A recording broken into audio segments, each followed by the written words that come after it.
Papakawalan natin to. Sa liit pala na ito. Tsaka nakakatusok to eh. Ayan o. Hindi ko siya pwede hawakan eh. Balik natin siya sa tubig. Ay dito. Nakalaki pa to eh.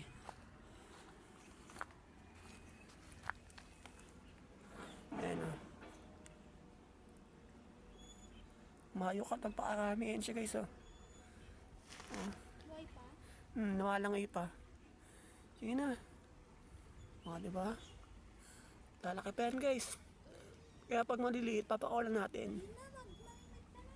Ayan o. Diba? Organ tayo. Pasok na dun. Pasok na dyan. Uy, may tumatalon-talon dun.